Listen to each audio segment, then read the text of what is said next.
Bukan sebuah rahasia lagi, kelompok umur tertentu memiliki cara pikir yang berbeda dengan kelompok lainnya. Ini terjadi karena lingkungan dan keadaan yang terus berubah seiring berjalannya waktu. Oleh karena itu, lingkungan seseorang tumbuh juga berbeda. Fenomena ini terjadi juga di dunia kerja. Inilah yang memicu generation gap.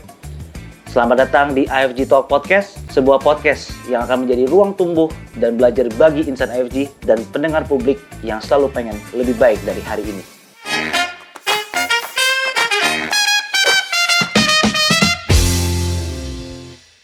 Oke, di episode kali ini kita bakal ngobrol santai sama insan AFG dengan rentang umur yang berbeda-beda. Buat kita coba cari tahu nih, gimana sih caranya untuk menerima perbedaan atau keberagaman generasi yang ada di lingkungan kerja nih Pak, Bapak Ibu semuanya.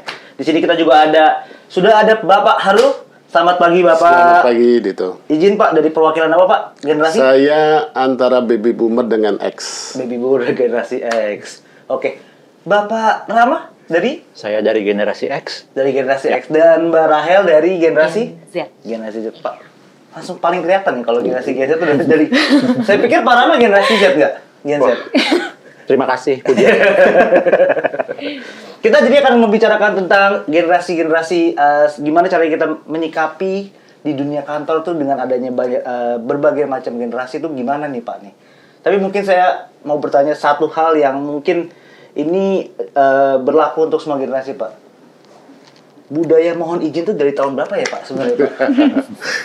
Ya, mari kita lihat sejarahnya dulu ya. Ini saya mundur ke belakang sedikit.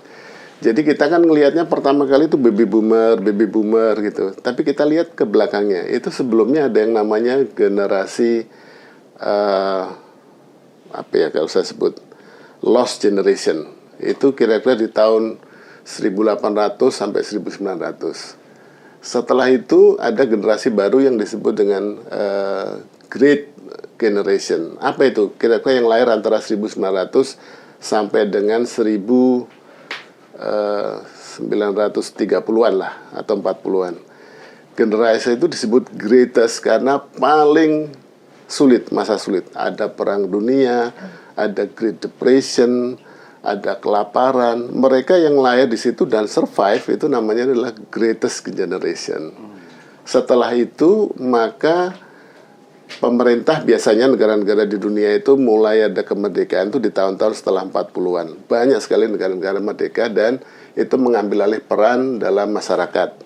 Nah, kita sebut itu sebagai silent generation. Jadi ketika itu masyarakat sudahlah saya ikut saja apa segala yang diminta oleh pemerintah. Nasib kami ada di pemerintah. Itu adalah silent generation. Nah, dari situlah mungkin lahir mohon izin gitu ya. Dari situ Pak? Atau barangkali ya dugaan saya gitu ya, mohon izin, segala sesuatu harus izin begitu ya. Karena memang ketika habis krisis ya, depresi, kelaparan, mereka betul-betul bergantung kepada pemerintah. Nah, disinilah mungkin perannya muncul, dikit-dikit minta izin. Kemudian lahirlah generasi yang disebut baby boomer. Nah, baby boomer itu sudah mulai bergeser, mereka mulai mengejar pendidikan, mereka mulai mengejar karir, walaupun nilai-nilai masa sebelumnya orang tuanya dulu masih dibawa gitu. Dan kalau pertanyaannya tadi rasanya sampai generasi yang baru sekarang pun masih pakai awet, Pak. Mohon izin gitu ya.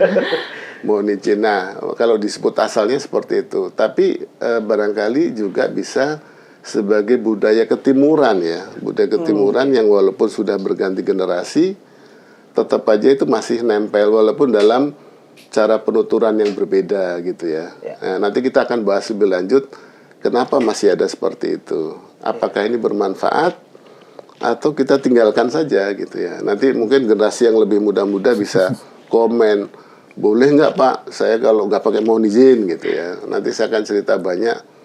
Kita hidup di zaman yang bisa berkumpul ya. Tadi masih ada baby boomer, bahkan di kantor kita ini ada yang masih baby boomer masih kerja. Ya, betul Pak. Ada X, ada Y, ada Z ya. Mungkin sebentar lagi generasi A, dan ini merupakan pertanda menurut saya sih perbaikan banyak hal ya. Satu, sosial. Yang kedua ekonomi, di mana keberagaman ini menunjukkan bahwa tenaga kerja di Indonesia itu sudah mulai beragam. Mereka yang sudah dianggap senior masih produktif, tapi yang junior itu pun kesempatan berkarir juga sangat terbuka ya. Kita lihat banyak di AFG Group ini, mereka masih generasi muda, milenial, sudah menjabat sebagai direktur ya. Jadi ini memperkaya, bukan sesuatu yang harus kita buat. Kalau Y jangan gini dong, kalau baby boomer jangan gitu dong gitu ya. Ini saling perkaya, gimana kita menyikapi ini, bertoleransi, komunikasi dengan baik supaya outputnya optimal gitu. Ini sesuatu yang nggak bisa kita hindari gitu. Saya kira itu ya. Tapi kesempatan kayak gitu tuh dari dulu udah ada apa belum Pak? Maksudnya kan kalau misalkan sekarang tuh ada generasi macam-macam ya Pak ya? Kalau menurut saya, kalau melihat generasi saya gitu, baby boomer, rasa-rasanya waktu itu, bayangkan saja ya, masa-masa itu biasanya ketika seseorang lulus SMA mungkin bercita-cita kuliah, belum tentu orang tuanya mampu, tapi kemampuannya untuk bisa masuk ke perguruan tinggi sangat tinggi, walaupun mungkin biayanya nggak terdukung ya. Betul. Nah, mereka masuk, apa yang menjadi cita-cita mereka setelah selesai sekolah? Biasanya orang tuanya kan mau mengatakan, nak gitu, kamu jadi pegawai negeri aja gitu. Biasanya umumnya begitu. Ya. Kenapa? Karena orang tuanya dulu itu melihat bahwa ya tadi silent generation tadi, itu kalau di pegawai negeri gitu ya, biasanya lebih secure. Jadi job security itu sangat diprioritaskan ketika itu. Oke, Pak. Karena generasi sebelumnya itu ketidakpastian ya. Yang saya bikin Great Depression itu membuat mereka, saya butuh sesuatu yang aman gitu. Nah, makin ke sini itu nggak lagi menjadi sebuah prioritas. Kadang-kadang yang seneng kerja terus besok nggak seneng, saya resign Pak, gitu aja kan, santai gitu. Nah, karena itu sudah dibangun dari generasi ke generasi yang mau tidak mau membuat job security itu sebagian ada social network ya. Orang tuanya sudah lebih mapan. Ya terserah kamu nak, kamu mau kerja di mana, dibebaskan gitu. Karena mungkin kami orang tuanya bisa istilahnya itu menjamin lah gitu kehidupannya. Jadi anak dibiarkan, dibebaskan untuk memilih apa yang dia suka. Karena kan anak sekarang katanya lebih ke pekerjaan yang impactful gitu ya. Impactful artinya saya pengen bercita-cita itu bukan soal karir atau jabatan, bahwa pekerjaan saya menghasilkan sebuah manfaat gitu. Ya. Nah itu pun harus kita hargai, yang barangkali dulu nggak terpikir seperti membuat manfaat kepada masyarakat gitu. Sekarang makin, itulah kelebihan dari generasi-generasi yang lebih muda gitu. Berarti kalau saya tarik dari cerita Bapak ya Pak, karena tadi ada silent generation, ada baby boomers gitu Pak. Berarti kalau saya lihat baby boomers itu adalah generasi yang membuka opportunity nih Pak. Betul. Karena ada, setelah banyaknya generasi, ada generasi X, Y, dan Z, itu kayak tadi ada direksi udah ada kan Pak ya, dari generasi yang masih tergolong muda gitu ya Pak ya. Kalau mungkin di zaman dulu mungkin agak tertutup, makanya mungkin ada istilahnya, kamu tahu apa, anak kecil masih bau kencur. Kalau mungkin sekarang nggak akan keluar lagi istilah-istilah kayak gitu kali ya Pak ya. Iya, ya saya masih mengalami mungkin ya di suatu perusahaan atau instansi yang promosi itu berdasarkan masa kerja gitu ya, atau usia, bukan berdasarkan Performance Pak ya. performance gitu, atau berdasarkan kontribusi gitu. Nah, kian kesini itu nggak makin sedikit gitu, betul-betul melihat gimana performance, kontribusi, daripada sekedar masa kerja gitu. Itu harus bisa diterima.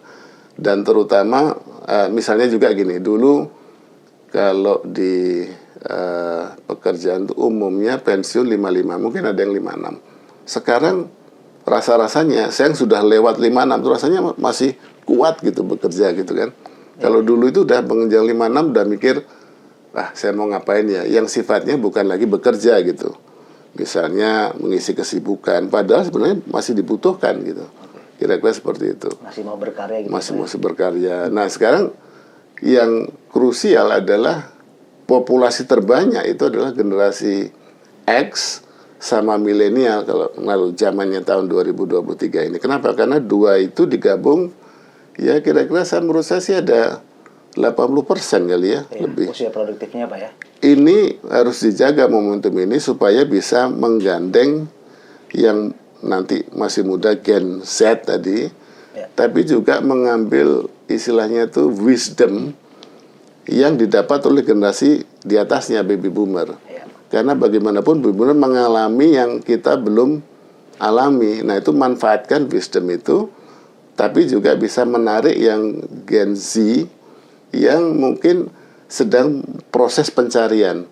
Nah, ini tugas berat buat X dan milenial atau Y untuk bisa membawa Indonesia ini lebih baik gitu. Lebih produktif ya? Lebih produktif. Karena generasi X sama Y juga udah memperkerjakan generasi Alpha juga Pak. Kayak misalkan Rafathar Pak, generasi Alpha kan. Itu kan udah dijadikan sebagai model, jadi kan udah produktif dari sejak dini gitu ya Pak ya. Betul. Tapi kalau menurut Bapak, stereotip yang Bapak dapat sebagai baby boomer itu apa Pak?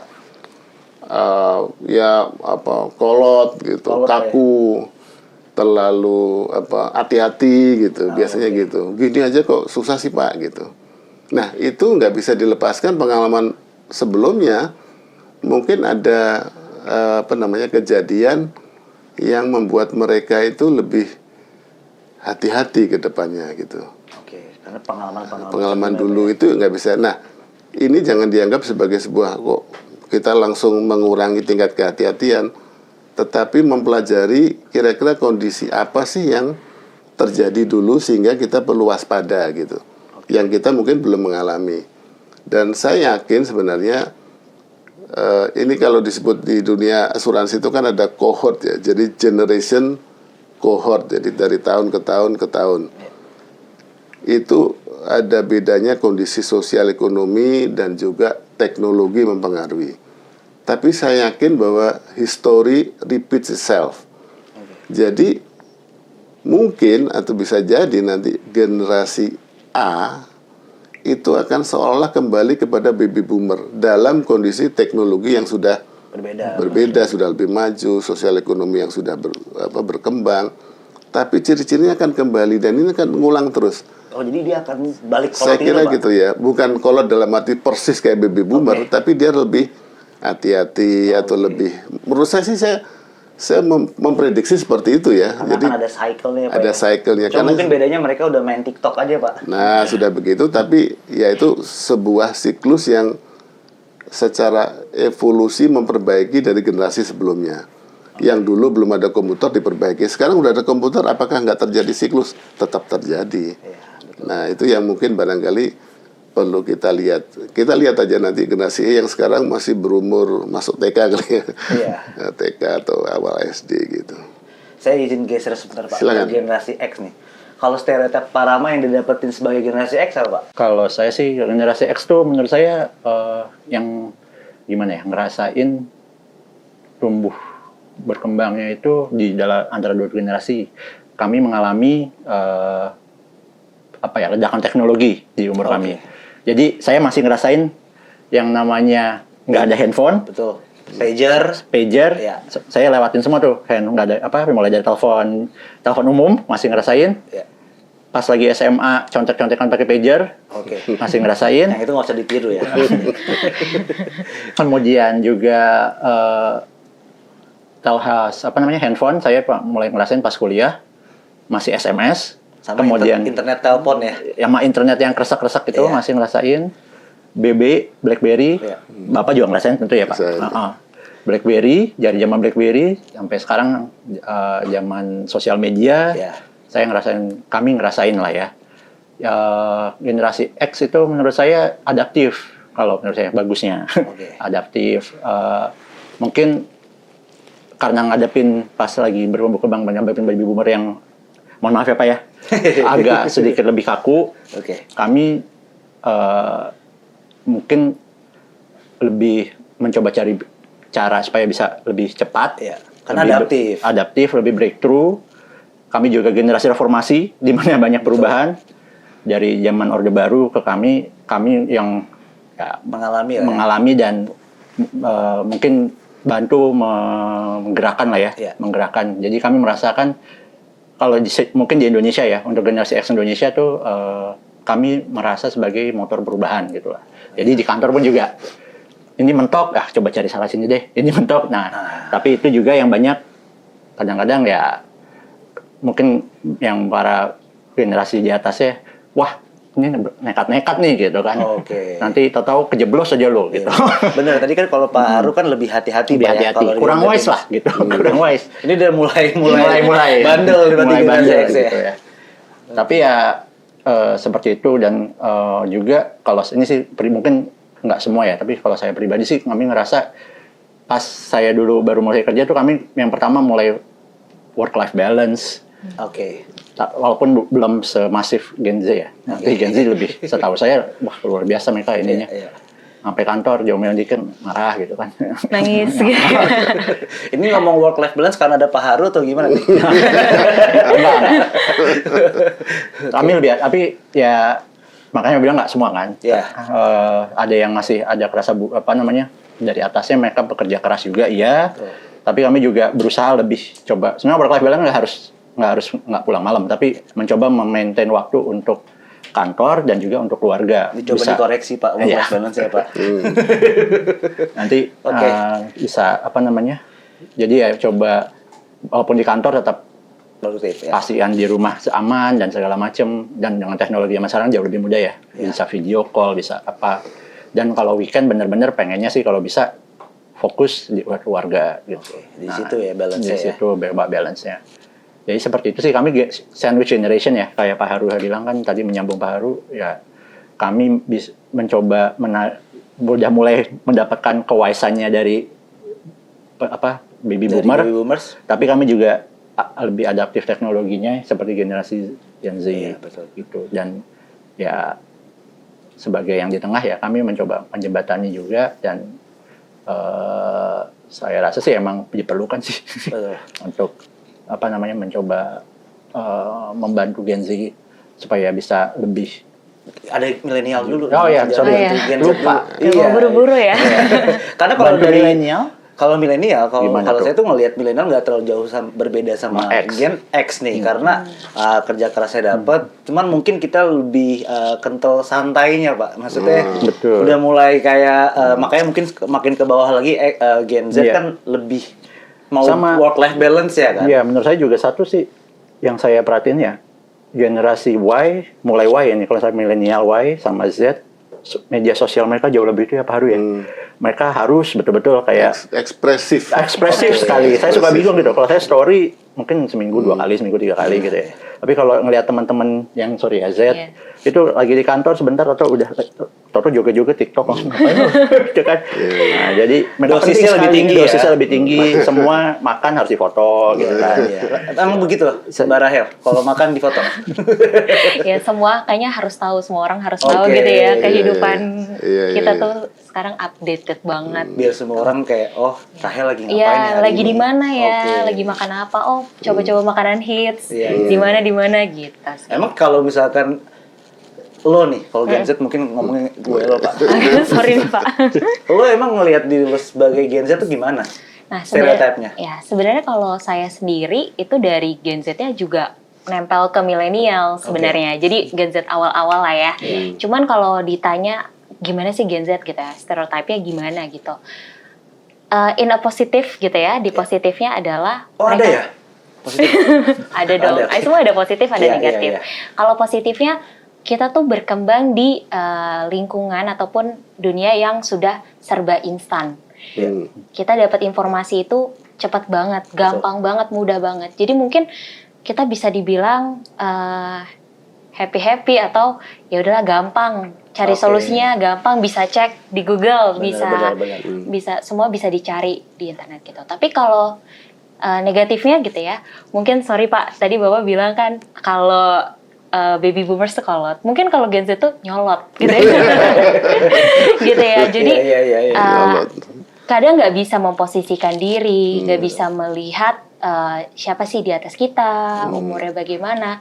Karena mereka memiliki kami gitu ya, memiliki pendirian sendiri, sudah terbentuk bisa sendiri gitu loh. Betul. Jadi ya menurut pendapat saya ya seperti ini gitu. Jadi mungkin itu menurut saya hal negatif, dan negatifnya lagi mungkin kurang tough juga gitu. Jadi yang tadi dibilang gitu, sedikit-sedikit kalau ngomong sama Gen Z kayaknya capek ya, tiba-tiba nanti ngeluh lah atau aduh burn out gitu ya, atau mental kena nih mental gitu. Kebanyakan Gen Z lah ya, beberapa iya, Gen Z kan ya. iya, beberapa ya. Iya, Dan itu kan juga ya balik lagi di sosial media, di TikTok gitu, heboh kan kayak Betul. apa sedikit-sedikit masalah mental lah gitu. Mungkin ya karena Terus diposting lagi. iya, karena sosial media ini juga udah mudah diakses, sedikit-sedikit sosial media, jadi mungkin kita menerima informasi itu baik berita buruk, baik berita baik itu kan cepat ya. Betul. Jadi kita pun juga secara mungkin ya sekarang kita lebih ekspresif bisa melihat oh ya ternyata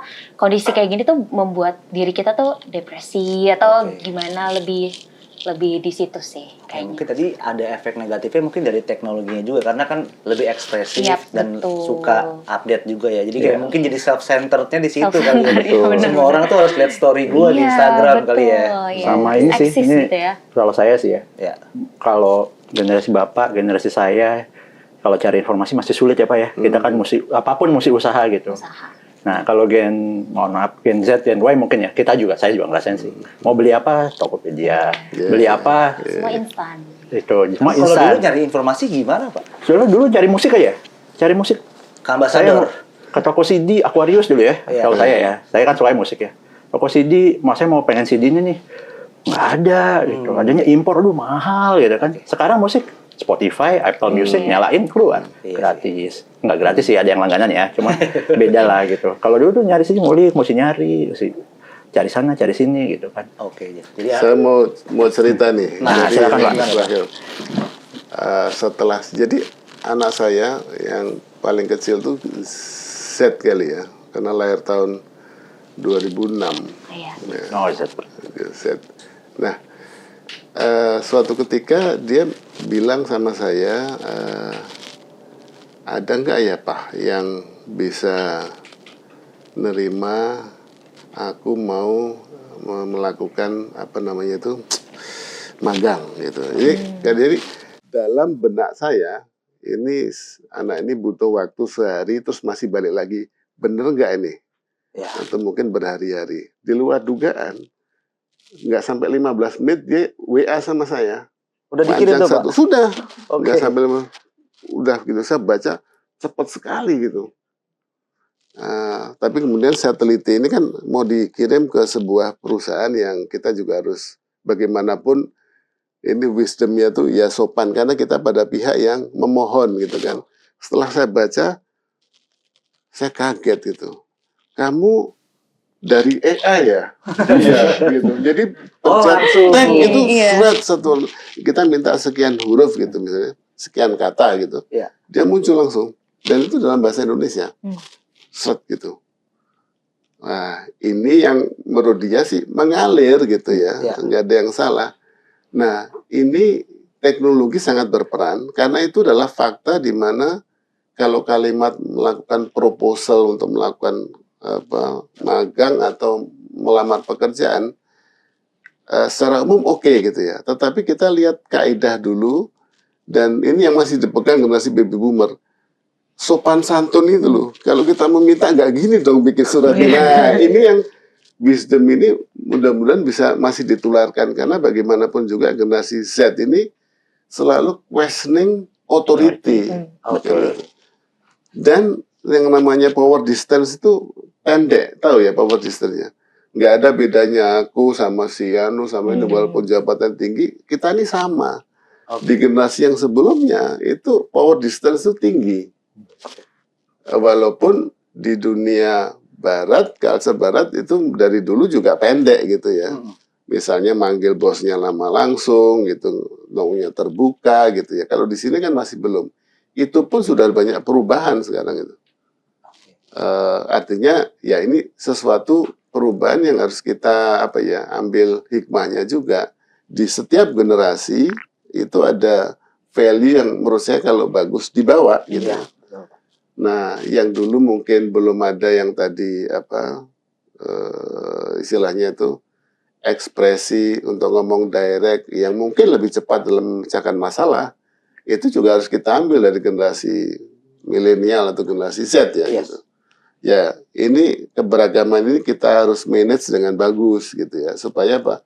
Kembali kepada ke dunia kerja, ya gimana bisa optimal. Ya. Lagi-lagi kuncinya ini sekarang generasi X ya, yang mungkin Y lah, X sama Y, populasi terbanyak itu bisa mentransisikan dari baby boomer pindah ke X, X ke Y, dan nanti ke Z gitu kan. Z juga mentransisikan ke E gitu. Jadi masing-masing punya tugas, walaupun tadi ada kolot sama nyolot ya, kita ambil yang bagus aja deh gitu ya.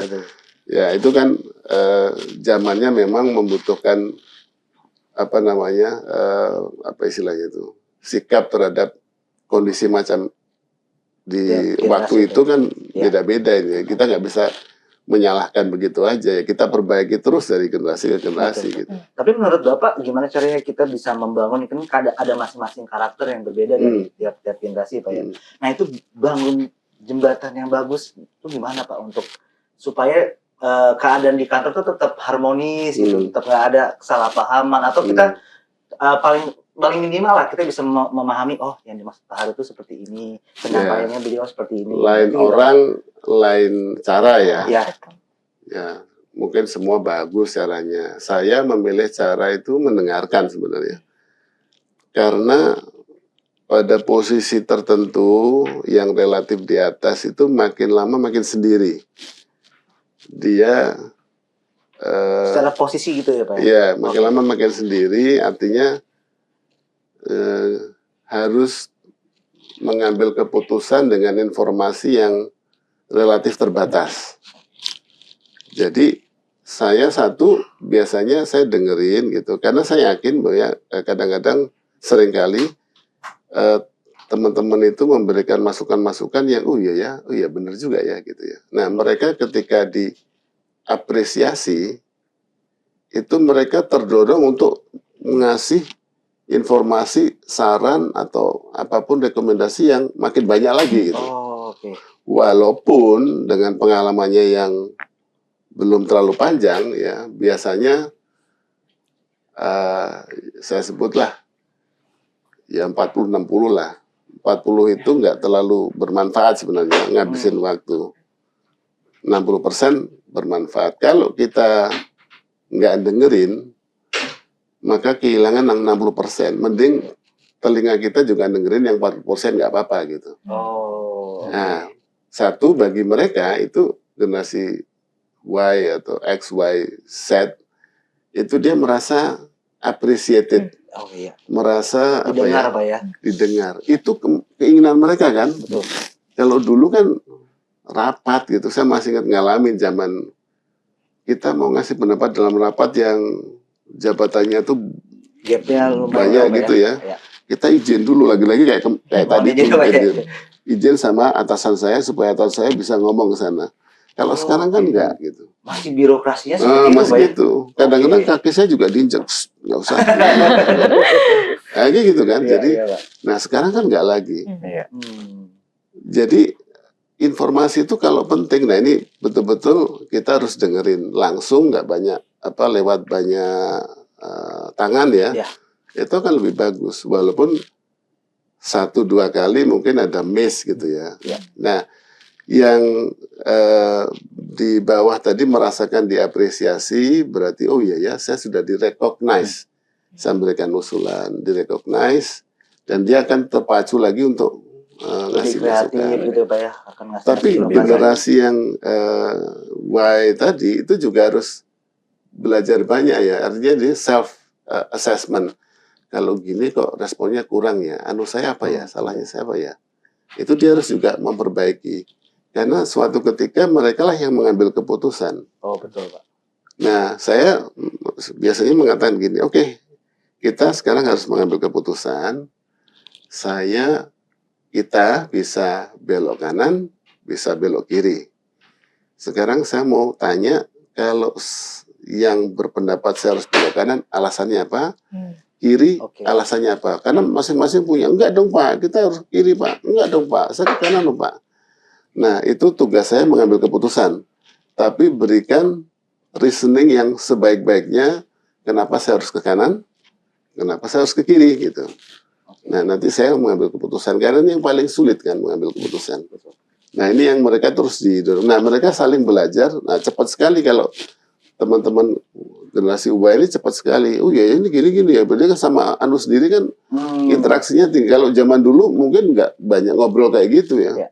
Mungkin lebih hidup dong berarti ya. Lebih hidup gitu, lebih hidup. Jadi dalam hal komunikasi sebenarnya sebaran diseminasi informasi itu cepat dibuai.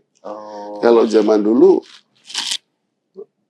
netesnya satu-satu ke atas terus turun gitu karena masih ya. birokratif ya. Masih birokratif gitu. Jadi yang di bawah itu nggak tahu persis. Kalau sekarang kan berarti message-nya bisa berbeda dong Pak. Dari atas netesnya tuh kayak bisa berbeda gitu. Cuma karena dia nggak questioning, itu udah dijalankan aja. Maka penting sekali hierarkial ini harus betul-betul tertib. Kalau enggak ya bisa melenceng. Nah kalau di bawah itu nggak bisa disembunyiin. Jadi kalau ngomong atas saya udah dengar Pak dari media dari ini. Nah, Bapak salah itu kalau ngomong sama itu kan disebut Bapak itu kemarin begini gitu. Dia bisa. Jadi namanya otoritis itu tidak bisa lagi dipaksakan generasi Y atau Z. Walaupun kita jabatan ini, dia akan. Nah, yang lebih penting adalah bagaimana convince them gitu. Betul-betul dari hati, bukan karena otoriti kita gitu. Kalau otoriti kita, ya dia gampang aja. Udah Pak saya resign gitu. Udah selesai hubungan industrial kan. Tapi dia nggak teryakinkan. Nah, tantangan bagi generasi baby boomer atau X itu how to convince generation Y atau milenial atau di bawahnya lagi. Convince itu jadi karena kebebasan berpendapat itu saya juga punya kebebasan berpikir. Nah ini yang jadi harus kita akui baby boomer kayak saya ini, oh iya ya, akuilah kalau anak-anak di bawah kita tuh pinter gitu. Kadang-kadang senang juga, kamu kok pinter sih gitu. Dia langsung berbunga-bunga. Kamu kok pinter sih. Saya melakukan itu karena just akhirnya mereka tuh terus explore Pak ya, mengeksplor terus ngasih tahu kita. Nah, informasi itu kita butuhkan gitu untuk mengambil keputusan. Nah, ini yang jangan ditutupi informasi itu. Kadang-kadang ya itu kalau kita mau nutup telinga kita, maka kita nggak mendengar yang nggak bagus, tapi kita kehilangan informasi yang bagus. Pilih mana sekarang gitu. Berarti tipsnya itu mendengarkan apa yang membuka opportunity lagi baby boomers berarti sebagai gerbang opportunity nih Pak. Tapi kalau dari Gen X, pandangan kira-kira jembatan yang baik untuk generasi antar generasi ini apa Pak? Kalau saya sih, menurut saya Gen Z itu emang betul kata Pak Haru, otoritas sudah nggak berlaku. Kita harus lebih merangkul, mendengarkan, memberikan apresiasi. Jadi style leadership menurut saya yang lebih cocok pada saat ini adalah tipe yang bahasanya apa Pak ya? Mengayomi gitu ya. Kalau mungkin kalau di baby boomer mengayomi, kami yang agak di tengah merangkul atas, merangkul bawah gitu. Terus ya kolaboratif dan saya nggak tahu sih kalau Gen Z itu menurut saya ini pribadi aja sih. Karena teknologi banget ya. Jadi menurut saya kurang muter. Kalau boomer tuh masih muter tuh. Kalau saya dulu, bos saya suka muter, masih ngecekin gitu. Apa kabar itu, ketemu orang, ketemu muka. Kalau YZ agak individualistik. Kayak WA kan. Nah, itu juga saya berusaha banget. Makanya Mas Dito mungkin bosan nggak saya muter-muter. Nah, kalau saya emang suka muter. Jadi kalau meeting offline aja yuk gitu. Jangan usah zooman lah, offline aja kali ini mumpung di kantor semua juga gitu. Supaya personal. Ini saya pribadi sih, menurut saya Gen Z itu personal itunya masih hubungan ketemunya sih, karena efeknya beda. Kadang informasi juga kalau di WA kan nggak ada nada ya, kadang suka salah tangkap gitu.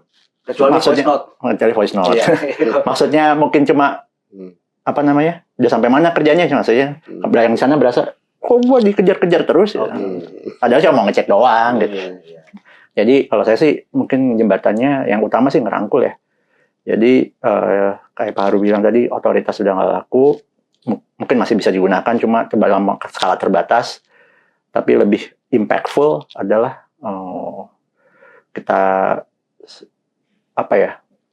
lakukan lebih pendekatan personal lah gitu ya.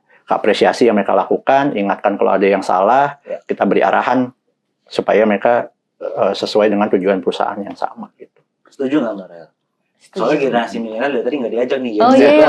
Soal milenial yang itu soalnya jadi host. Kita jadi penengah aja. Jadi soalnya. host. Tadi kan kata Pak Haru, kita kalau misalkan Gen Z tuh kalau didengarkan tuh lebih merasa terappreciate gitu. Dan kalau kata Pak Rama tuh kalian tuh lebih suka dirangkul gitu ya. Itu bener gak? Kalau menurut saya benar juga sih ya gitu. Karena cara menjembatani Gen Z menurut saya itu ya mendengarkan mereka juga gitu. Jadi mungkin kalau misalkan kita tahu anak-anak Gen Z itu karena informasi yang didapat banyak, pengetahuannya pun juga sebenarnya banyak gitu ya, tapi pengalamannya itu yang nggak ada.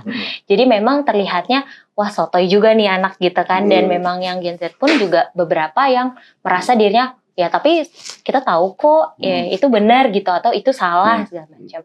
Jadi kalau menurut saya sebaiknya gitu ya dari yang atasan itu sudah merangkul, kami yang Gen Z pun harus belajar gitu. Belajar bukan dari internet doang gitu ya, tapi dari pengalaman-pengalaman atasan kita. Mungkin kalau tadi bilang mungkin otoritas tidak berlaku, tapi kalau menurut saya mau kita dimanapun gitu ya, kita tetap harus ada otoritas dan ada gap gitu ya, ataupun hierarki gitu. Kita tetap harus belajar dari yang lebih pengalaman gitu. Pernah baca juga kalau gen-gen yang sebelumnya gitu ya, baby boomers itu menghargai proses. Tapi kalau Gen Z itu kebanyakan lebih ke outputnya gitu, lebih kayak instannya. Pas lahir udah ada solusi-solusinya udah ada solusi dan mudah didapatkan. Betul Bang. Jadi menurut saya ya tetap belajar sih, saling belajar satu sama lain untuk menjembatani. Tapi kalau Bapak melihat ada generasi kayak gini di dunia kerja itu sebuah hambatan atau advantage atau gimana ya Pak? Gini, pertama itu kita fakta bahwa sekarang kita ini perusahaan ini diisi oleh X sama Y yang paling banyak. Ya, karena mereka ini betul-betul produktif dari sisi usia, dari sisi pendidikan, kesehatan dan lain-lain itu mereka sangat optimal. Ini yang harus kita optimalkan gitu. Kita nggak bisa menolak, saya mau ngambil generasi baby boomer aja gitu, atau langsung set gitu. Supaya apa? Supaya ini ada proses regenerasi yang bagus, karena itu membentuk perusahaan yang long lasting kan gitu. Nah, jadi dibalik kalau kita mau apakah manfaatnya, tapi kita melihat bagaimana yang ada ini kita bisa optimalkan. Jadi membawa transisi itu smooth dari satu generasi ke generasi dan mengambil manfaat wisdom yang ada di sebelumnya sama juga kebebasan berpikir dari generasi-generasi yang lebih muda. Nah ini kita gabungkan supaya bisa membentuk culture perusahaan yang optimum produktif gitu. Tadi ada yang mengatakan Rachel mengatakan ini ada mendukung cara gitu ya, proses, ada yang mendukung output. Nanti yang saya bilang tadi akan terulang di generasi berikutnya tuh siklus itu akan kembali. Saya yakin generasi A itu akan mengkoreksi generasi-generasi sebelumnya karena pengalaman-pengalamannya. Nah, bahwa cara itu akhirnya nggak bisa lagi dikesampingkan. Output satu hal, misalnya sekolah nilainya A, dapat 100, tapi cara itu harus kita apresiasi juga dong. Kadang-kadang nilainya 80 tapi dia menggunakan approach yang lebih istilahnya itu terpuji lah gitu ya. Itu akan lebih diapresiasi karena generasi-generasi dulu tuh meyakini bahwa cara dulu bagus, hasilnya itu akan mengikuti gitu. Nah sekarang udahlah nggak usah peduli, yang penting hasilnya seperti ini. Nah itu kita harus adopt dua-duanya karena maksudnya filosofinya akan berbeda ya. Tapi kita nggak bisa membuang salah satunya gitu. Ya kita ambil dua-duanya. Makanya di penilaian kinerja itu bukan cuma output ya, tapi perbaikan proses bisnis itu ada gitu untuk masa depan. Oleh karena itu perusahaan kan begini. Satu, kalau dilihat output semata, ya sudah ujungnya apa sih Pak? Laba. Oke. Tapi kita harus melihat prosesnya, bagaimana kita invest untuk masa depan. Hasilnya kita ketahui nggak tahun depan? Belum tentu. Bisa 2 tahun lagi, bisa 3 tahun Masih lagi. proses ya, Pak? Masih proses. Nah ini tetap diukur ya. Diukur walaupun hasilnya nggak kelihatan secara metrik gitu di waktu yang dekat gitu. Jadi saya kira dua-duanya tetap kita pertahankan ya. Karena harus adaptif ya, kan kalau saya lihat Pak, seperti di kantor IFG sendiri kan sekarang udah open office gitu ya sifatnya kan, karena mungkin di Gen Z orangnya lebih ekspresif gitu, dia nggak terlalu betah mungkin 8 jam di kantor gitu ya. Oh kalau kita 12 jam. Ya mungkin jadi kayak ada adaptif yang harus dilakukan oleh manajemen untuk melakukan dan membuat lingkungan kerja itu lebih nyaman, mungkin salah satu upayanya seperti itu ya, karena nggak bisa dipungkiri juga memang itu sudah melekat di sifat dari atau karakter dari generasi Z, generasi milenial juga. Maunya lebih kalau di Instastory itu bagus gitu, update bagus gitu, estetik gitu. Jadi emang nggak bisa diambil salah satu doang gitu ya Pak. Dua-duanya atau setiap generasi itu harus diambil baiknya maupun buruknya itu dievaluasi gitu ya Pak ya. Betul. Itu juga seperti apa yang akan dilakukan oleh generasi Alpha nanti. Nah ini kan sekarang belum diubur-ubur, masih TK kali ya. Tapi generasi itulah yang akan nanti ya saya kira akan memperbaiki generasi-generasi sebelumnya, dan itu akan jalan terus ya. Dulu generasi baby boomer pun memperbaiki generasi-generasi sebelumnya kan. Teknologi berubah, caranya bekerja mereka juga berubah. Tetapi yang value itu tetap diteruskan dari generasi ke generasi, memperbaiki generasi sebelumnya. Yang sekarang kan misalnya contoh ada orang yang transplantasi dari dari organ hewan gitu misalnya. Kalau sekedar hidup ya mungkin bisa gitu ya. Tapi pertanyaannya kembali kepada value, apakah itu bisa kita terima. Nah itu yang kemudian menjadi perdebatan. Apakah ini sesuai etis apa tidak gitu kan. Artinya dari sisi orang yang humanis yang membela istilahnya itu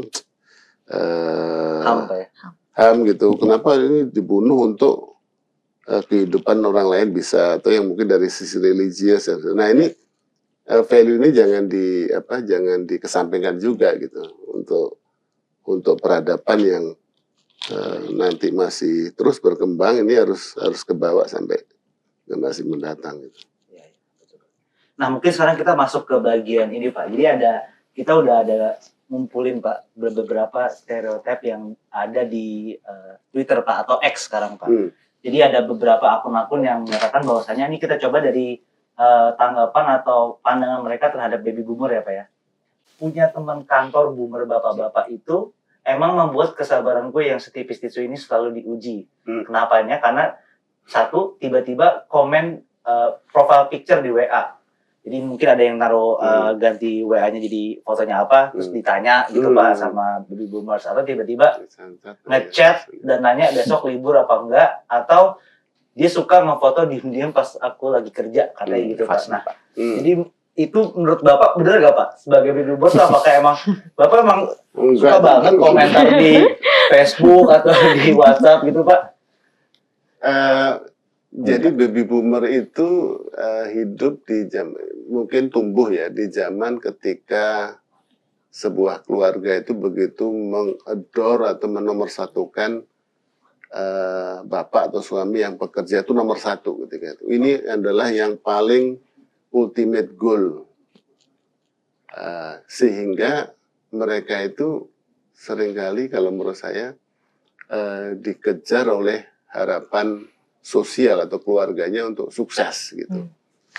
Nah dan itu dikoreksi oleh ini secara umum ya, nggak mengatakan semuanya begitu, dikoreksi generasi yang tadi X itu lebih work life balance gitu kan. Nah itu bedanya di situ. Nah kalau yang tadi generasi baby boomer salah satu tipikalnya itu, maka ini adalah kalau kita lihat alone gitu ya, sepi gitu. Akhirnya ya nggak di komen. Tapi saya kira nggak mewakili juga ini. Ini kasus khusus. Tapi Pribadi, masalah pribadi. kenapa demikian? Karena ya bisa jadi kesepian gitu. Dan dia nggak mau istilahnya turun ke bawah atau jadi akhirnya ya keluar komen-komen seperti ini kan gitu. Tapi Bapak pribadi sendiri sosmedan nggak Pak? Saya sebenarnya pribadi saya gini, sosmed yang konkretnya nggak Pak misalnya? Kayak sekarang kan ada macam-macam, ada TikTok Pak, ada Instagram, ada Twitter X gitu, lebih ekspresif dalam menggunakan platform. Awal-awalnya itu pertama kali Facebook tahun berapa itu ikut Facebook karena want to be recognizable gitu. Itu pasti gitu kan. Terus kita ingin menguji diri kita gitu. Kita senang recognizable, saya dapat like atau komen gitu, recognizable. Tapi kian kesini ada benturan sebenarnya. Ketika nggak bisa dihindari antara pribadi dengan pekerjaan. Jadi akhirnya saya tidak. Nah, yang saya ikuti dari dulu sampai sekarang share itu nggak terkait sama pekerjaan, tapi kepada diri saya itu misalnya LinkedIn. Orang bilang LinkedIn itu cari kerja, ya sih betul sih. Kan kalau kita lihat, mohon maaf nih, karena bukan membanding-bandingkan ya, kalau LinkedIn itu kan lebih ke diri kita, bukan jabatan atau apa kan. Kita punya pemikiran ini, saya suka masukin gitu. Jadi itu mungkin sampai sekarang ya. Jadi untuk catatan saya nemu apa gitu, membaca apa, terus ada teori atau apa, saya share gitu. Jadi ada salah satu bentuk personal branding Bapak juga di dalam situ Pak ya? Nah gitu, yang kadang-kadang orang tuh agak sinis, oh ini kan untuk cari kerjaan. Ya anggaplah boleh juga begitu, tapi niatnya kan nggak semua begitu. Itu Facebook. Berarti Bapak bukan tipe yang lagi di puncak sedang menikmati Indomie gitu, Bapak update nggak Pak di Facebook? Facebook enggak. Jangan di LinkedIn juga jangan Pak. Kalau di LinkedIn, masa ada Indomie Pak di LinkedIn Pak? Di LinkedIn itu kayak lebih ke apa? Akademik gitu ya, akademik.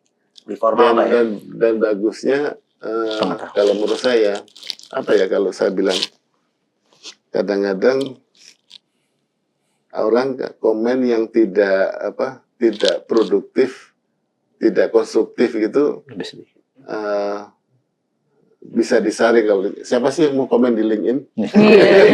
Ya kan gitu. Jadi komennya gitu Pak, sukses selalu Pak. Kayak gitu aja kan. Selamat dapat kerjaan. Selamat dapat kerjaan gitu. Anunya kan seperti itu. Kalau anu kan kadang-kadang sampai, dan itu mengundang juga yang nggak bisa kita tolak itu misalnya menghubungi untuk ya tidak semua orang niatnya baik gitu loh. Kalau saya sih gitu. Jadi ya itu karena salah satu ciri generasi baby boomer mungkin begitu ya. Tapi sekarang kian ini ya saya kira itu informasi jadi tersedia di situ dan harus cukup waktu untuk memanage itu kan, manage ekspektasi orang juga kan. Betul, gitu. Pak. Betul. Itu. Nah itu kalau punya waktu banyak sih, ya mungkin nanti kalau sudah sudah pensiun barangkali saya aktif lagi karena tidak mulai update di gunung gitu Pak. Cuma kita sekarang ke Gen Z yang ada juga stereotip Gen Z di X, dia bilang anak PKL di kantor gue ada 2 orang dari kampus negeri, Gen Z dan PKL 1 tahun full. Tapi kalau ditotalin, paling mereka tuh masuk cuma 3 atau 4 bulan aja. Kalau praktik nggak becus, kerjanya mecahin alat doang. Sampai atasan gue nggak sudi ngasih nilai. Itu emang bener ya? Maksudnya dia harusnya tuh setahun, tapi masuknya cuma 3 atau 4 bulan gitu. Jadi nggak komitmen atau gimana? Saya agak berat ya mewakili gitu. Kayaknya nggak semua deh kayak gitu. Karena balik lagi ya, mungkin itu kembali ke tanggung jawab orang itu nggak sih? Iya, masing-masing sih. Kalau memang sudah berkomit untuk bekerja, artinya kan mereka memiliki tanggung jawab ya. Kalau saya sih secara pribadi enggak ya, enggak seperti yang di komen ini. Cuma 2 bulan nih kalau masuk ya. Iya, yang itu langsung dipecat ya sih, nggak sama masuk lagi Rahel gitu. Tapi ya kalau yang di Twitter menurut saya ya, ini kasus-kasus ekstrim sih. Jadi makanya sampai ditaruh. Kayak yang Tapi yang ngasih komen itu juga generasi Y kali ya. Bisa kelihatan sih saya. Tapi Kayaknya ya Pak. Kayaknya tanggapan orang terhadap generasi Z, Pak. Biasa di atasnya sih Pak. Iya, di atasnya. Oke, jadi memang nggak semuanya gitu ya Iya, dia sebenarnya. tergantung. Bener. Tapi kayak di Cocok. sosmed sekarang kan sebenarnya banyak juga kan orang-orang yang tanda kutip sinis lah Iya. sama generasi Z Bener. gitu. Karena ya tadi dia terkenal mereka tidak komitmen gitu. Iya, Dan tidak karena tough ya. tidak tahu Mm-mm. baru kerja 2 Sebentar, hari iya. resign ada kayak gitu-gitu kan. Nah itu karena apa sebenarnya? Hmm. Kenapa Rahel nggak kayak gitu? Waduh, sebenarnya bukan itu doang ya, kayak Kutu Loncat juga kan terkenalnya. Iya. Jadi setahun di sini Iya. nggak mementingkan apa ya, karirnya tuh nggak begitu penting lah ya. Nggak ya itu tadi nggak butuh proses gitu. Jadi pengennya yang instan gitu. Jadi mungkin kalau itu ya berpengaruh kepada prioritas diri kali ya kalau aku melihatnya gitu. Dia tidak mementingkan kondisi sekeliling, Iya. tapi lebih ke arah ya udah yang baiknya buat saya aja gitu. Baiknya Oke. buat ketenangan jiwa gitu kan ya. Hmm. Kayak nggak bisa deh gitu. Mungkin ke situ lebih sih. lebih self centric ya. Iya betul. Kalau saya sih Itu melihatnya seperti itu. kayak Rachel begitu, tapi ada temen Rachel yang dikit-dikit resign, pindah sana. Itu dari sekian yang ditemui, alasannya kenapa? Gak cocok sama atasannya gitu Atau kan. terus? Atau lingkungannya toksik Pak sekarang istilahnya Toxic, Pak. Toksik ya kan. Bener dong, nggak tough berarti ya Iya, harusnya. kurang tough kali ya. Relatif tough itu menurut saya sih. Oke. Harusnya gimana, Pak? Kalau misalkan dikasih load itu harusnya nelen-nelen aja gitu kayak silent Memanage sih generation. menurut saya. Oke, jadi di Tapi kemampuan kayak waktu saya ya. bilang sih, kalau Bapak mungkin baby boomer work gitu ya. Iya. Saya work life. Mereka life. Jadi life itu yang mereka prioritasin. Which is ya plus minus ya. Mereka mungkin dengan desain seperti itu ya Pak ya. Mungkin mereka berusaha mencari kebahagiaan Iya. yang buat mereka gitu.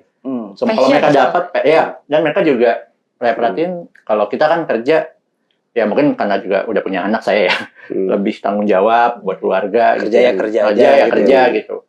Kalau mereka kan passion kerja di sini, kok ternyata kerjanya gini ya nggak sesuai nih sama mungkin apa ya passion saya gitu. Jadi udah resign deh.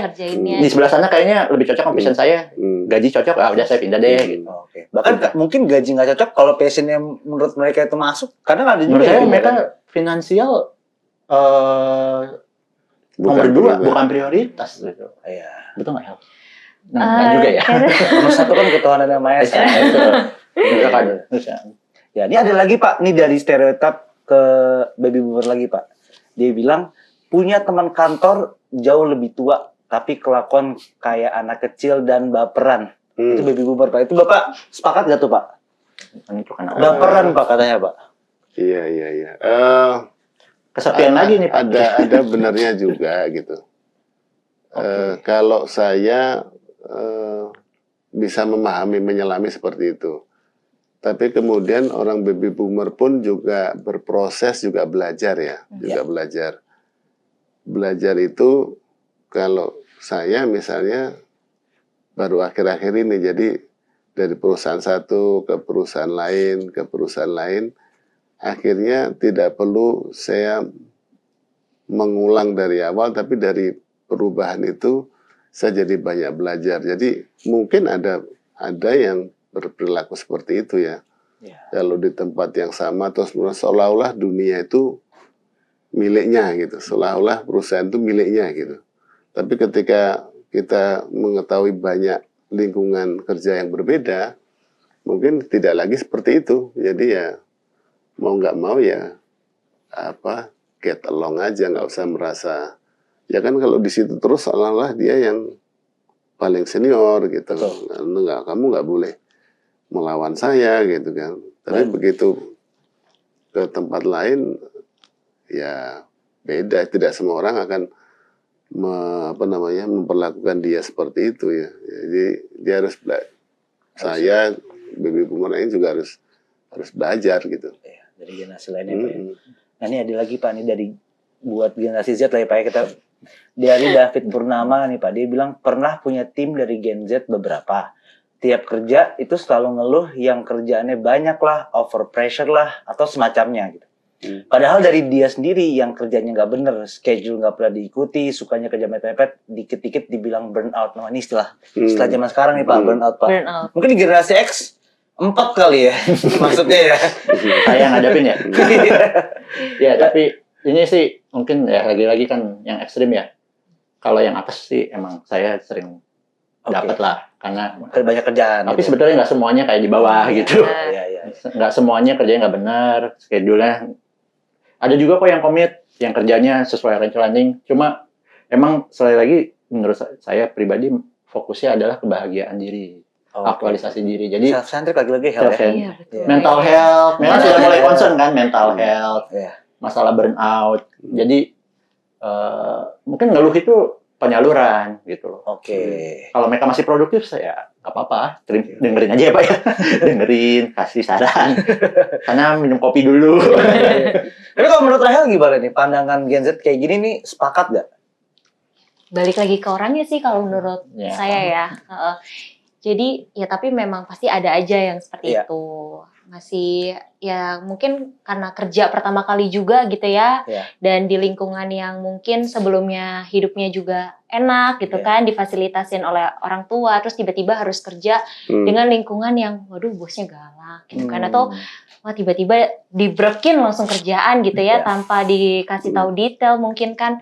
Harusnya seperti ini, seperti ini, seperti ini. Mungkin itu sih yang butuh penyesuaian juga. Ya, tapi mungkin salah satunya gara-gara ini kalau kita konteksnya pekerjaan karena baru kerja kan. Baru Dan mulai. mungkin dia sekarang di waktunya dia udah Iya. bisa melihat ada beberapa industri, salah satunya industri kreatif gitu kan. Iya, Dia betul. ngelihat bos-bosnya kok ke kantor pakai baju bebas, startup ya, startup company. gitu kan, kayak ngerasa kayaknya kalau gua kerja di Yes. situ tuh gue lebih happy deh Betul, dibanding betul. di mohon izin. Mungkin di sana kan, yo apa kabar gitu kan.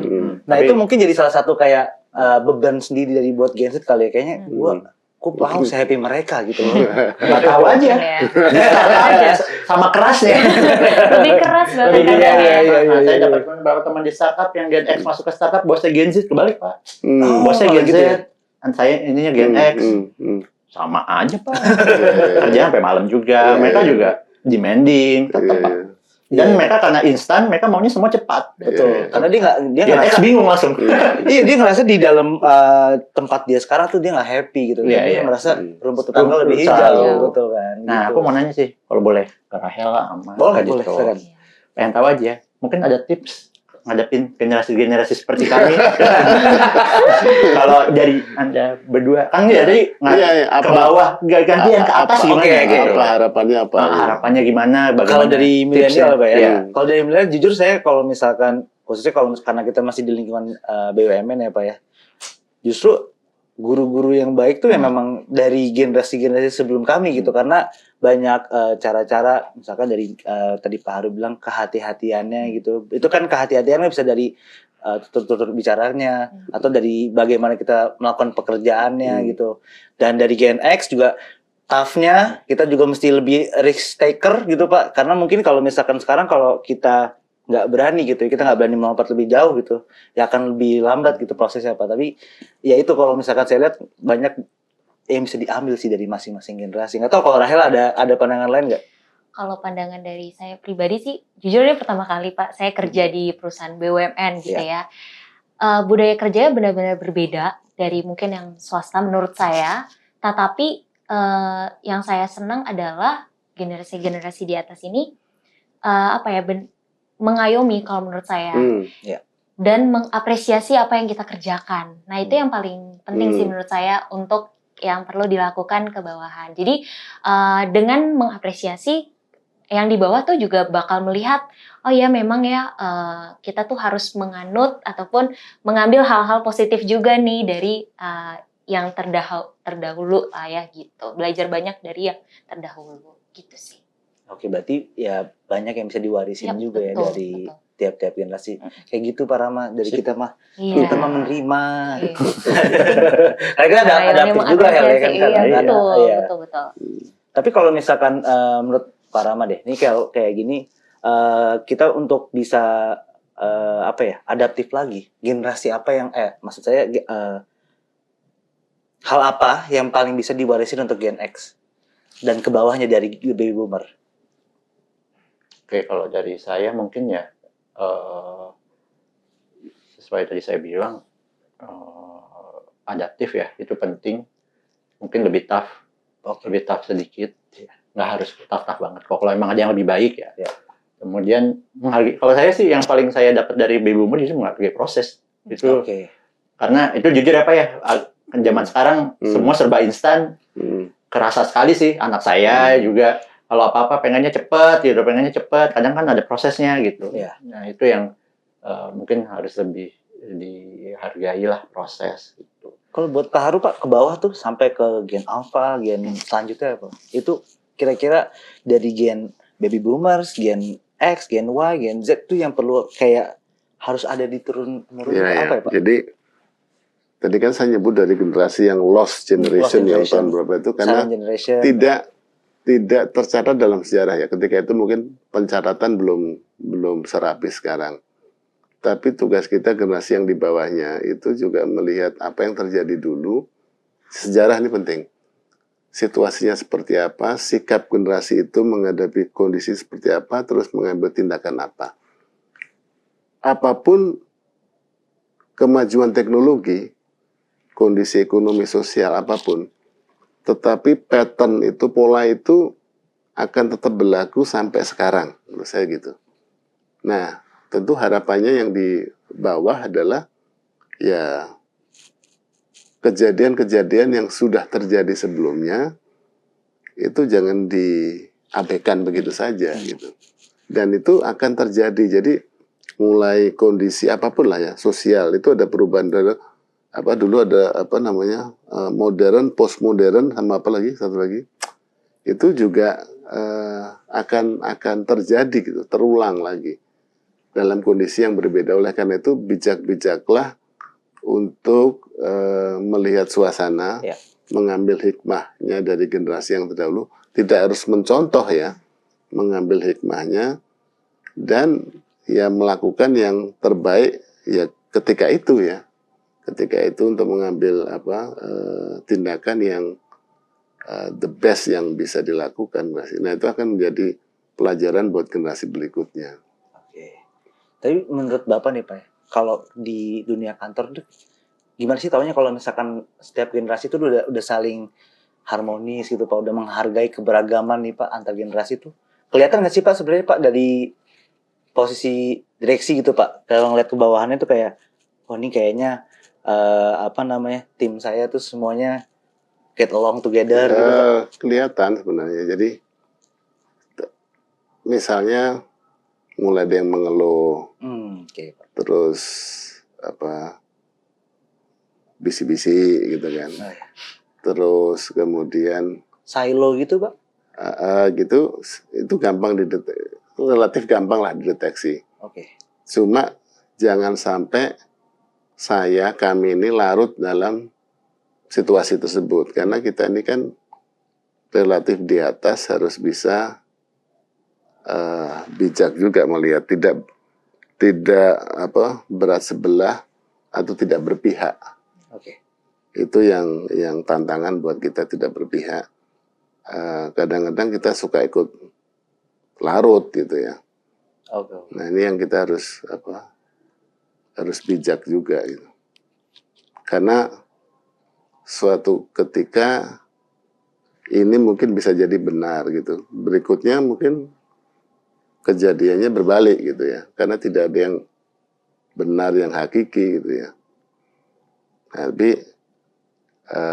menerima juga apa yang orang lain sampaikan tanpa kita harus kalau saya bilang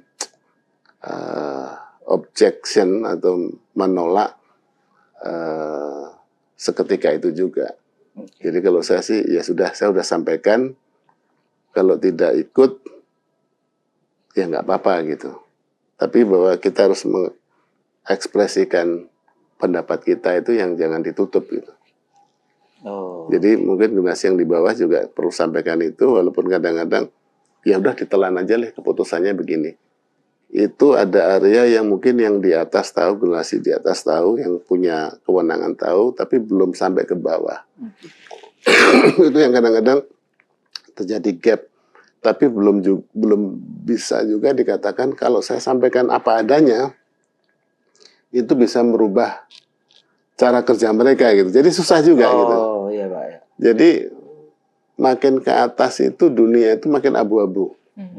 Kalau makin ke bawah itu very black and white gitu. Nah, saya jadi seperti tadi bilang bisa ke kanan, bisa ke kiri.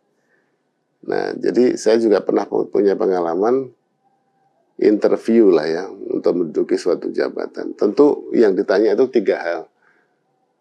Integritas, visi, sama leadership. 3 pokok itu kan. Kita bicara integritas, itu sangat abu-abu. Bagaimana kalau Anda didekati, diberi iming-iming ini gimana gitu kan. Pasti kan gitu, pertanyaannya sangat normatif. Ya saya kembali, bagaimana kita bisa memahami mana yang kepentingan lebih tinggi atau lebih besar untuk masyarakat yang lebih banyak. Itu yang kita pegang, karena sangat abu-abu gitu. Nah inilah generasi-generasi yang di muda yang lebih baru itu cepat-cepatlah belajar yang tadi disebut dengan wisdom ya, dengan apa istilahnya itu, kematangan dalam memahami situasi gitu. Yang kadang-kadang tidak bisa diterjemahkan langsung word by word gitu ya. Situasinya, mengenali situasinya itu lebih pelan-pelan, lebih apa istilahnya itu, lebih dewasa dalam hal itu gitu. Itu memang ada waktunya gitu. Pada suatu ketika, iya itu makanya kadang-kadang sering tidak bisa mudah disampaikan gitu. Secara direct begini loh gitu ya. Ini harus hitam. Jadi kayak dokter aja gitu. Dokter pada pasien datang, saya kok mengeluh ini ya sudah berapa lama? Ya sudah 6 bulan. Periksa ternyata misalnya kanker gitu misalnya. Dokter itu harus mengambil sikap, ngasih tahu apa adanya. Nggak salah sih, cuma berdampak malah mempercepat kematian kan. Nggak ngasih tahu, nggak ngasih tahu juga salah gitu kan. Nah, hal-hal seperti inilah yang kira-kira sama gitu. Saya kasih tahu apa adanya begini, kalau nggak kasih tahu, tapi ya masing-masing culture berbeda gitu.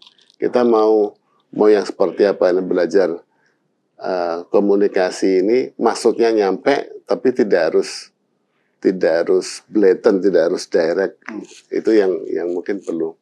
Sehingga lebih kepada apa ya, saya bilang ya wisdom tadi. Iya, akan ada dari generasi sebelumnya Pak ya. Ini saya akan masuk ke pertanyaan terakhir nih Pak, tapi untuk semua generasi nih Pak. Pernah nggak di kantor tuh ngalamin suatu dampak positif nih Pak? Karena adanya keberagaman generasi yang ada di kantor Pak. Yang konkret tuh ada nggak Pak? Mungkin dari Mbak Rahel dulu kali ya. Kebetulan di divisi saya sendiri itu kan bos saya tuh masuk ke Gen X ya. Saya melihat dan ada beberapa juga yang masuk ke millennials dan Gen Z juga. Gitu. Saya melihat keberagaman ini sangat-sangat melengkapi gitu. Kenapa? Karena yang lebih tua itu bisa memberikan pelajaran, pengalaman-pengalamannya diceritakan kepada kami gitu ya, yang muda.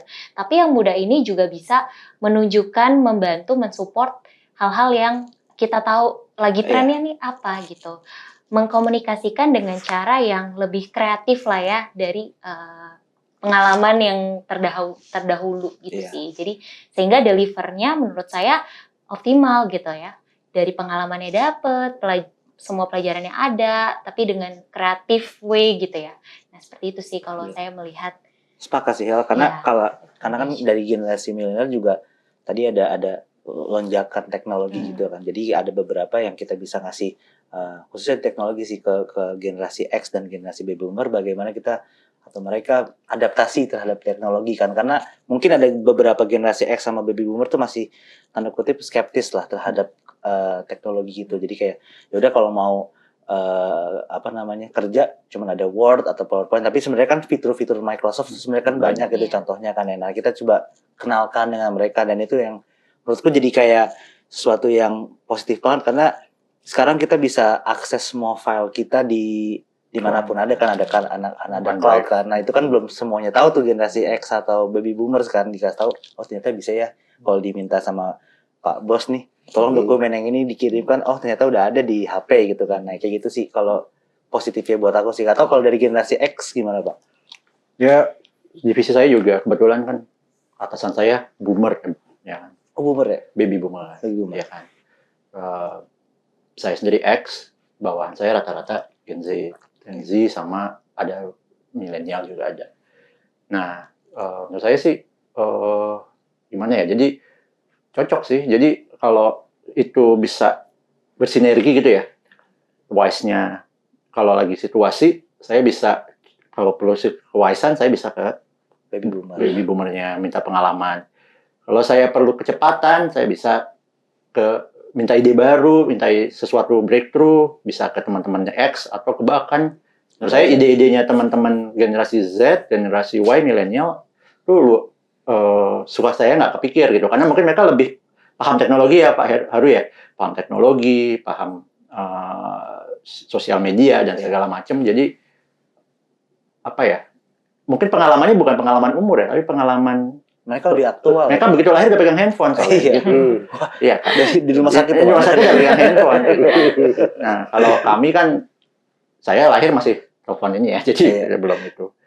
Ya, jadi seperti itu sih. Kayak Mbak Rahel bilang juga tadi, hasilnya jadi optimal bahwa dia dapat wise-nya baby boomers, juga dapat kreativitas dan ide-ide barunya teman-teman Gen Z dan Gen Y dan milenial gitu. Kalau saya. Ide-ide dari situ. Iya, banyak ide bagus dari situ. Iya. Yang ekstrim aja. Dari Pak Haru sendiri Pak? Saya sendiri merasakan manfaat ya. Jadi barangkali COVID itu membawa pelajaran juga. Yang tadinya saya gimana sih rapat pakai Zoom. Pertama kali, itu Zoom ya bisa ngomong seakan-akan gitu. Itu kalau nggak ada generasi Y atau generasi Z itu, dia cepat sekali gitu. Wah, ngeset ini caranya masa gambar gimana? Share gitu. screen, Share screen, virtual background bisa ya. Gitu. Nah, ternyata itu juga akhirnya dipakai di kehidupan sehari-hari ya, nggak harus cuma di kantor gitu. Yang mulai pakai WhatsApp, terus yang teknologi lah, itu saya kira sangat membantu di kehidupan sehari-hari, walaupun tidak lagi bekerja ya. Dan hal-hal yang seperti itu sangat, apalagi sosial media, sangat gimana sih supaya bisa nge-share tapi cuma ke teman sendiri, sana enggak gitu. Oh iya ya gitu ya. Jadi kemudahan ini saya dapat dari generasi Y, generasi Z ya. Ya, teknologi itu membuat hidup kita menjadi lebih mudah gitu kan. Nah, jadi kita harus apresiasi itu. Nah, dari generasi Z atau Y ngelihat ke atas, ya ada juga yang mungkin bisa saya sarankan. Seringkali saya melihat mereka belum sepenuhnya memahami, kalau tadi secara teknologi membuat itu lebih mudah ya, tapi ada komunikasi yang sepertinya sepele ya. Tapi kadang-kadang mereka butuh tuntunan untuk pesan itu nyampe, esensinya benar, intonasinya tepat. Kadang-kadang intonasinya nggak tepat. Jadi kurang efektif gitu. Dari mulai surat, dari mulai komunikasi gitu, itu banyak hal yang bisa dipelajari dari generasi sebelumnya. Gitu. Benar nggak? Benar sih Pak. Jadi contohnya yang surat permohonan magang yang anak bawa mungkin tone suratnya agak beda kan Pak ya, untuk penyampaian. Itu jadi saya ini aja gitu. Ya karena tadi power distance-nya itu nggak ada. Dalam hal ini kan kita harus mengetahui. Jadi bukan kita mengusung, mendewakan hierarki atau apa istilahnya itu, authority ya. Tetapi that's the way life itu work seperti itu gitu. Iya. Banyak breakthrough ya, banyak inovasi juga kayak tadi anak Bapak pakai AI apa ya buatnya kan. Masalahnya anak bapak nggak tahu AI itu umur berapa Pak. Jadi tahun suratnya tuh nggak ketahuan. Iya. Di power gap-nya ada apa enggak. Tapi ya Iya. kalau misalkan saya boleh simpulkan berarti kan generation gap ini sebenarnya ya setiap generasi memiliki karakter masing-masing Pak ya. Tapi tidak semuanya itu baik dan tidak semuanya buruk. Tapi kita bisa mendeliver atau memberikan hal-hal baiknya untuk ke generasi-generasi selanjutnya gitu. Untuk generasi yang akan datang akan menjadi lebih baik dan bisa menjadi lebih produktif dan memberikan impact yang lebih baik ke komunitas gitu ya Pak ya. Mungkin terakhir ada nggak tips and trick dari masing-masing generasi nih? Gimana caranya kita bisa bekerja yang baik di lingkungan pekerjaan kita sekarang? Mungkin dari Pak Rama dulu Pak, terakhir Pak. Kalau saya mungkin seperti saya bilang tadi, mungkin kita mesti lebih merangkul sih, merangkul dan juga jangan lupa, biarpun teknologi sudah sangat pesat, jangan lupakan human touch. Kalau saya human connection, itu masih penting sih menurut saya. Jadi juga bisa ngerasain kadang intonasi tuh nggak dapat karena kita pakai WhatsApp ya Pak ya, atau cuma dipakai email gitu, emoticon siap gitu kan gitu. Mohon maaf. Stiker apa ya? Iya, sekarang kan zaman pakai stiker-stiker, nah udah. Itu. Nah jadi mungkin itu sih kalau dari saya, merangkul, tidak hanya mengandalkan otoritas dan juga human connection itu masih masih penting pada saat ini menurut saya. Mbak Rahel mungkin? Kalau dari saya sih tipsnya terus belajar ya. Jadi mungkin yang pintar teknologi jadi tidak menghargai sesama itu nggak boleh banget gitu ya. Kita tetap harus belajar dari atas kita, bawah kita, dari manapun kita harus belajar dan menghargai satu sama lain. Itu menurut saya hal yang paling penting sih. Mau dimanapun kita berada. Sebenarnya mirip juga milenial juga gitu, karena kita harus open ke atas, ke bawah juga harus. Kita kayak wadah gitu ya, terima atas dan belajar dari bawahnya gitu. Mungkin dari Pak Haru Pak?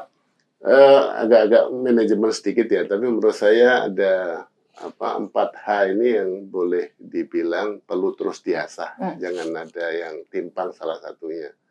Pertama itu head atau pikiran, heart itu niat, hand itu upaya.